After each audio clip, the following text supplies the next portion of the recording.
Yeah, do you know what? I find it impossible to realise what's going on. And always have done, whether it's been music or not. Things kind of go over my head. I very much just enjoy what's happening. And then I sit back. Like, guaranteed I'll sit back for Christmas and be like, God, the summer we've had, you know? Not even just the summer, the 2 years that we've had have been phenomenal. I still consider myself the luckiest boy that I know, that I've met. Did it take you by surprise, the sort of success, or were you geared up for it anyway? Well, it's strange because it's relative. Yeah, it did happen very quickly, but I went from open mics to supporting people in 300 cap rooms, to then supporting people in 1,000 cap rooms, to then playing my own gigs in 500 cap rooms. So like, it feels like I've done every run of the ladder instead of it being catapulted into where I am now. So it does feel, I'll never. It has happened very quickly, but not as quick as it could have, Okay, so you've played a lot of different types of venues. Have you got a favourite type of gig? Do you like playing the headline show yourself? I do like playing the headline show. Theatres. I think if the room is pretty itself, I don't like it when it's completely seated either. If there's a theatre with a bit of standing, yeah, that's my favourite. Shepherd's Bush kind of atmosphere, yeah. Okay. That sounds cool. So you sort of had some experience with the BBC Introducing Network. Have you got any advice for anyone that's sort of trying to do what you're doing and get their music out there?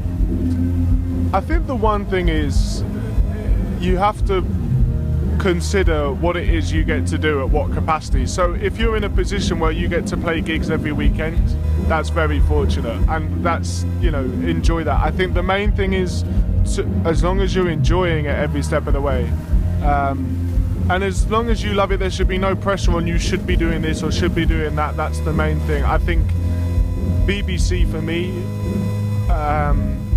it's kind of priceless. The guys in Bristol became friends, and yeah, you can't really put a price on that. It's a chance to get your music out there in a way that you might not have been able to in the past. Well, it's all, BBC Introducing has always existed since I've been trying to get people to hear my music, but I imagine it makes it one hell of a lot easier than, I'm useless at technology and I could upload my stuff, so if I can do it, that's what I say to people.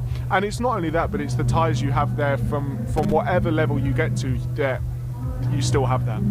And just a quick question about your writing style. Do you find that you've got to set yourself aside time to write, or can you just write on the road? Does it just come to you? I've learned, quite upsettingly for me, I can't write on tour, which okay. I tried, and I thought I'd be finding it a breeze. I find it really hard. I think my head is just overwhelmed with everything that's going on. So yeah, I'm going to take some time to myself. I'm going to disappear for a bit, and then yeah. And finally, what do you think of Jersey? I haven't seen much of it. I flew in on a cool plane. It had propellers, which I like. That's a good sign of a place. But yeah, so far, I always measure places with who I meet, and everyone's been lovely. So that's a good thing.